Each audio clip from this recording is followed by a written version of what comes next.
Did I already do any of the sentencing, or did I just let you guys kind of know that I was leaning towards probation and that we needed to have? I know it's indicated on January 26th of this year, we appear, we discussed the PSI. There was a disagreement as to the restitution. The court says that it was inclined to place the defendant on a concurrent probation, given the length of time between office date Right. and the indictment. Then fast forward to February the 9th of 26, the case was simply just reset for restitution hearing. So it looks like you didn't do And anything. haven't actually sentenced I yet. don't believe he did, Judge. Okay, and have you, so, all right, ma'am, you're Janisha Leonard. And Miss Leonard's here in three cases. One is cause number 25 DCCR 0297. That is the new theft of property case, a state jail felony. She entered plea of guilty to. And then we have two MTRPs, one in cause number 19-33340, theft of property, and 20-36095, a theft of service. The last information I have in my file is that she was on a straight post-conviction probation. I don't know if she initially was on deferred or not. Yeah. I don't okay. know. All right. Yeah. Okay. So, the biggest issue that one of the bigger issues that I had when we were here for sentencing, based just on paper and the appearance of this, I don't disagree with Mr. Coleman's assessment of the case, with the criminal history of Miss Leonard with these types of offenses, and which the criminal history is these three cases. There aren't any other cases. And the new offense date was August of 23. And it's kind of just unknown. It sounds like why that case was delayed in prosecution. Doesn't look like anybody knows. And so the time frame between that and now, and the lack of any other cases while Miss Leonard has been out and on probation during that time and doing well, it looks like otherwise on probation, is what leads me to potentially move forward with continuing the probation potentially on the others and giving her a probation on this one. So there was no agreement on any of these, but it looks like there was an issue with regard to the amount of restitution. So let's go forward with that. Have you guys come to any type of agreement on the restitution? We are very far We're apart. very far apart, Judge, and I guess one of the issues that we have is I believe Mr. Coleman's got some exhibits that are gonna go back to 2022. I would object to looking at anything outside the range in the indictment. The indictment goes from August 23, we'll get to the exact dates, Let me get it pulled up as well. August 24th, 23 to September 4th, 23. Okay, I would ask that we remain in that range. I would think legally that would be probably what I would need to do. Judge, it's a continuing course of conduct. The theft is, I'll be honest, Mr. Ross just brought that to my attention this morning. I haven't had a chance to research it, but he certainly has had all of the restitution information showing that it's going back to 2022 in that discussion. So it's not an unfair surprise for him to know that we're looking for restitution going back. Well, but I think the allegations, and obviously I understand the honor about as well as any of you guys, but those are some pretty specific. I mean, that's a very short time frame that is alleged in the indictment. Talking what, 4 days, Well, 5 days? yes, Well, yeah, from August 24th, 2023 to September 4th. I'm sorry, I'm looking at an old indictment. I'm sorry, hold on. I was looking at another About case. 10 days maybe. Hold on. So in the new calls number.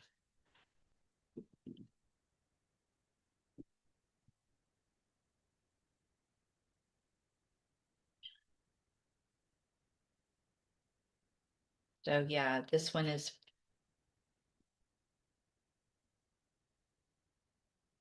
August 24th of 2023 through September 4th of 2023. So less than a couple of weeks, a couple of weeks or so is the allegation. And I don't want to have to keep coming back here. But I think to go back, if it was a few weeks off or a month or two off, but if we're talking years of requesting that, then I think that's something that indictment needs to allege. And so we can go forward with that time frame today. I think legally that's where we need to be. She's already pled to it, so I think it's kind of late to amend the indictment. So with regard to the time frame of August 24th through September 4th of 2023, what is the amount between that time frame? Do you guys have that? Okay, we're back on the record. Cause numbers 25 DCCR 0297, 19 33340, and 20 36095. Y'all have an opportunity to kind of go back through the receipts as far as that time frame legally that we can kind of talk about on this case. Mr. Coleman came up with a number of $2,407. In speaking with Ms. Leonard, her recollection actually is a little bit more than that. She thinks somewhere between $3,000 and $4,000. We had agreed to, or we had offered $3,500. And I think that Ms. Leonard feels comfortable paying back as far as restitution. So if she agrees that it's between $3,500 and $4,000, Between $3,000 and $4,000. 3 and 4, I'm more inclined to go on the higher end of that, just based on the nature of the time frame that we're unable legally to look back on. And so I would be inclined to order the 4,000, Mr. Coleman. Judge, it makes perfect sense. I've spoken with the complainant who is here today, the district Yes. manager for Sutherland's. His position is he'd like to be heard by the court. He was thinking that if the defendant was placed on probation, that they'd be getting a lot more in the way of restitution. I explained to him how we arrived at where we are, but he still wants to address the court and quite possibly ask the court to reconsider. If he's not going to get more than what he's getting in the way of restitution, he would want the court to reconsider some type of form of jail time. Okay, and sir, you can come on up.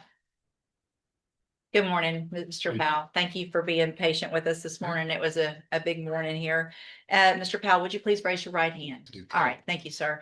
And Mr. Powell, you kind of heard where we are on this legally. I understand there's a significant amount of restitution that you believe could potentially be owed based on some prior dealings that aren't within the time frame that we're talking about. Is that correct? That's correct. And I'm gonna just, if it's okay with everybody, just let Mr. Powell tell me what he needs to. If there's any questions of him after that, I'll gladly let you guys ask questions. But Mr. Powell, you can go ahead if you would like. I don't have any questions. Tommy explained to me what the restitution would be. We lost a substantial amount of money. Sure. And if that's what we're going to be awarded, I would prefer jail time versus the restitution. Okay, I understand that completely. Anything else that you'd like to say? Thank you. Go ahead, Mr. Coleman. Just really briefly, Mr. Powell, was any of these losses covered by insurance? No. What, if any, effect did it have on Sutherland and its practices going forward? Other than the loss of funds, quite a few effects. We had to change the way our IT department had to change the way some of our transactions are rang, and that they can be rang and returned and voided. Myself, I'm a district manager, so I manage several stores. So it added quite a bit to my duties as far as verifying reports, verifying voids, verifying where transactions are run, and looking at each store transactions daily and talking to the managers to verify why this transaction was rang in a certain way and why it was voided. So it adds quite a bit more to my morning. Before I can get started on my store, which is Beaumont, I have to verify the other stores, and I have to go through and do a lot of extra work. And Mr. Powell, we are cutting this down a lot more than what you and I kind of rehearsed or scripted. Just high level, 30,000 foot level for the judge. We have documents here that will show that this defendant essentially engaged in a scheme of enlisting other people or asking other people, but unbeknownst to them, to void transactions and later on remove money from the register. Am I dumbing it down too much? No, that's actually correct. Okay. That's pretty much how we found it, because it was a set pattern. The way the system works is if you void a transaction, the transaction disappears. So if you void a transaction and take the money out, we don't know because the money's gone, because the transaction's gone. What was happening was a transaction will be rang, the customer pays cash. I reprint the receipt so I know how much to ask for a void for. They would void the transaction, and now I know how much money to take out of the drawer. So what I get in the morning in the past, on my reports, it just says there was a void on, done this day for this amount of money. It doesn't say why or how much or who.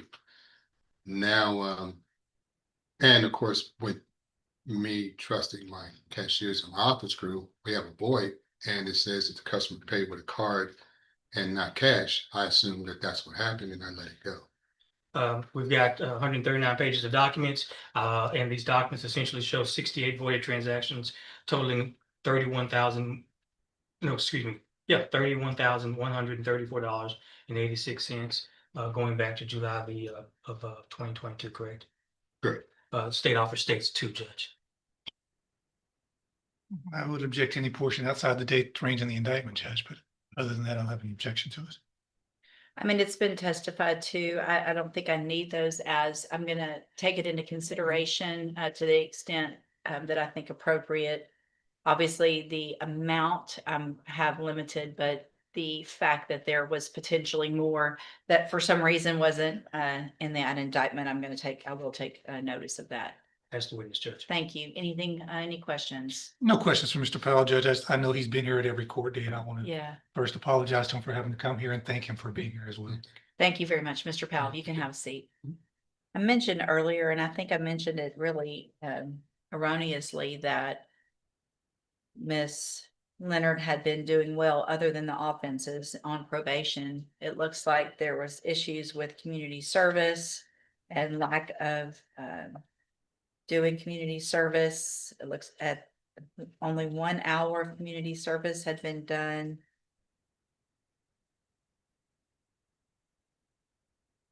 As of March 13th of 2024, 20 hours, October 30th of 2025, after being on probation all this time. So it looks like there was some issue with that. Financial compliance, it says, has been poor. Restitution obligations remain unaddressed, and so she still hasn't paid back the restitution that was owed in the first case to Specs and the second case to Cons. Is that correct? Has she made up any community service hours since She's she quit it? done, she's done just 31 overall, 31. 31 hours, yes, ma'am. All right, well, I'm not real sure that I'm on the same page that I was before, so I'm gonna go ahead and allow new argument based on Mr. Powell's testimony as well as just kind of where we are now. Mr. Rojas? Yeah, Judge, we asked the court to keep her on probation on the two previous cases and grant probation in this new case. As the court's already said, there was a delay in filing the new case. She has not been a perfect probationer, but certainly doesn't appear that she's had any new offenses. In the meantime, she's had a newborn baby. I believe that was one of the reasons the court let her out on bond when we had the bond hearing. Since we've been to court and since these new cases have been filed, it appears that she's been staying out of trouble. She's at least able to do that. And as to the not being able to pay the restitution, Judge, I think she's wearing her uniform today. She's working at McDonald's, not making a whole lot of money. So restitution is going to be tough for her, no matter how much it is. So we ask the court to consider all that and go along with the court's previous leanings and keeping her on probation and giving her this new opportunity on the new probation case. Okay, Mr. I'll be brief, Judge. I think the facts speak for themselves. Judge, I'll just direct the court's attention to page 3 of the PSI, the very first paragraph, where the defendant said, "I let a customer walk out of the store with unpaid merchandise and he paid me instead." Judge,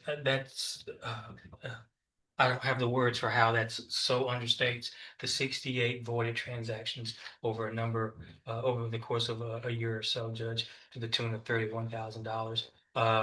A theft from Specs, a theft from Cons, and now a theft from Sutherland's. She's a serial employee theft offender, Judge.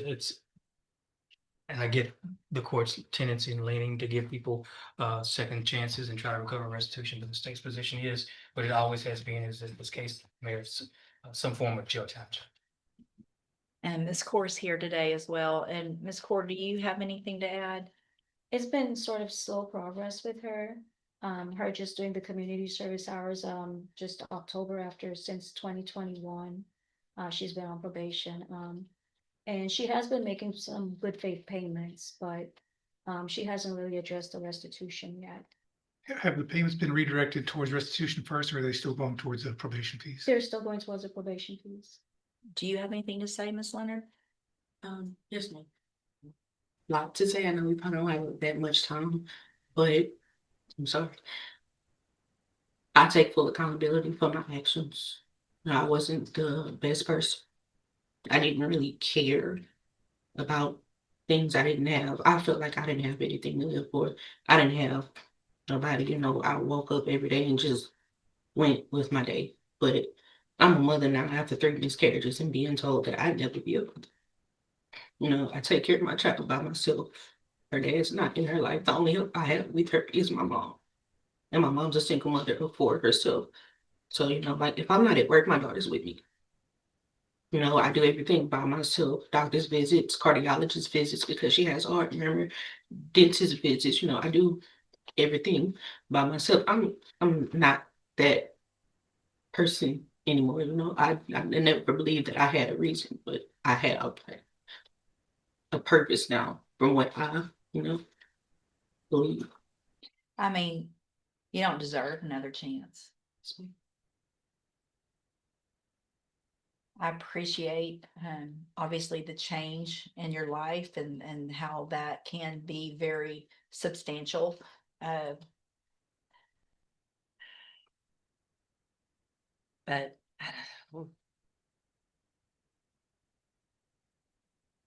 I don't understand. I don't think Mr. Coleman was a part of, obviously, why there was a delay.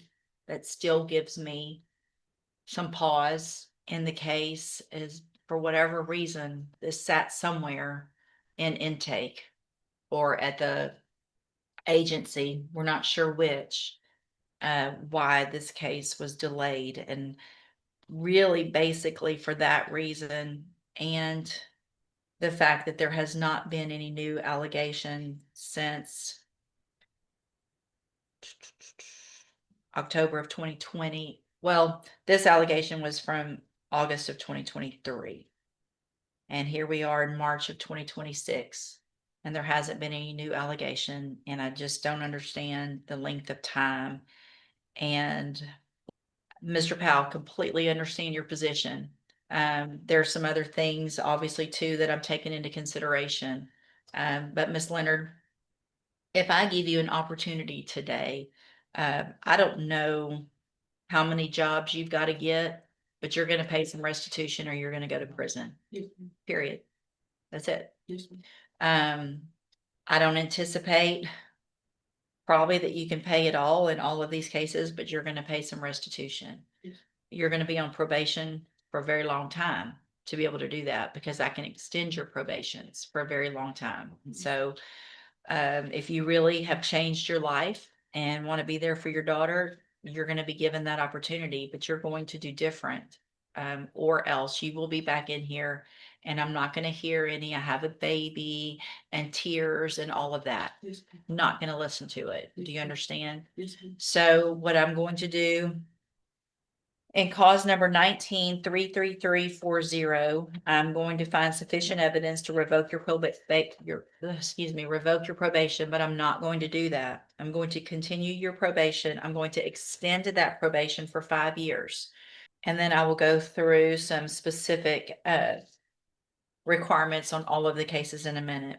And then in cause number 20-36095, also find sufficient evidence to revoke your probation, but I'm not going to do that. I'm going to continue you on probation, going to extend that probation for 5 years. Order, obviously, that you follow all of the rules and conditions of probation, including completing your community service and paying more towards restitution. I'm going to find in cause number 25 DCCR 0297 sufficient evidence to find you guilty. And at this time, I'm going to find you guilty, sentence you to 2 years into the state jail prison, but probate that for 5 years. So I could only probate it for 5 years at the beginning. So you're on probation for 5 years. There won't be a fine in that case. There will be restitution owed in the amount of $4,000. I would like for all of Ms. Leonard's payments to go towards restitution. Yes, ma'am. At this time, it can be divided amongst them, however you guys feel appropriate. But at this point, we need that money going back to the victims. Yes. And so let's do it that way. And then, Ms. Leonard, you're going to remain on the high medium caseload. And also you're going to be under zero tolerance, Yes, ma'am. okay? So there's no more whatever. It doesn't matter. It doesn't matter if you miss an appointment. Obviously, if you commit a new offense, test positive, you don't pay restitution, if whatever it is, doesn't matter to me.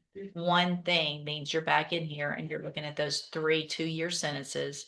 And they can be stacked because this one was convicted after those other 2. So I think we probably can only stack 2, and which means you could end up with a 4-year sentence instead of a 2-year sentence. And I can assure you that Mr. Coleman will remind me of today. He will remind me of Mr. Powell. I typically don't forget things like this. I don't remember a lot, but when we've gone through this as much as we have, it's never a good thing when I remember you or your name, and I do now. So you don't want to be back here in front of me because you now have 2-year sentences. There's no negotiation on whether or not you get less than that. If you violate, it's 2 years in the state jail on every single case because that's your sentence. And then the only determination that would be made at that time is if I stack it or not. Does that make sense? Yes. If you have any questions about the laws that make you ineligible to possess a firearm or ammunition or about how long that lasts, you can talk with Mr. Rojas. Yes. Probation, you need to stop and talk to her. She's going to go over all of that paper work with you. Thank you, Ms. Core. Thank you, Mr. Coleman and Mr. Rojas. And thank you, Mr. Powell.